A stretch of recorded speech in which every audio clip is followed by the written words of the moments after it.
कोणाच्या स्कीम्स चालू असतील, कोणाचे धंदे चालू असतील,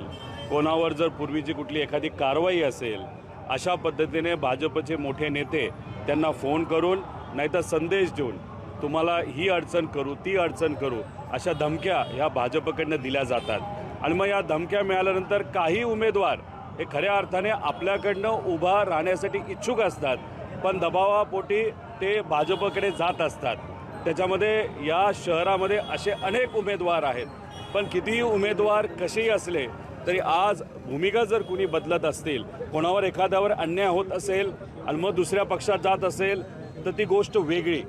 पण अचानक कार्यकर्त्यांना सोडून, पक्षांना सोडून जे उमेदवार त्यांच्यावर अवलंबून असतात या भागातला नेता म्हणून, तर अशा सर्व कार्यकर्त्याला सोडून नेता स्वतःचा विचार करत जर स्वार्थी विचार करत असेल तर हे लोकांना पटत नाही. आणि आपण ज्या वॉर्डामध्ये उभा आहोत 32-33 या भागामध्ये आपण जर बघितलं नाही तर पुणे शहरामध्ये सुद्धा बघितलं तर नक्कीच घड्याळ, त्याच्याचबरोबर तुतारी आणि मित्रपक्ष यांचा विजय आणि बहुतांश उमेदवार हे सर्व या 2-3 पक्षाचे निवडून येतील असा विश्वास आम्हा सगळ्यांना वाटतो.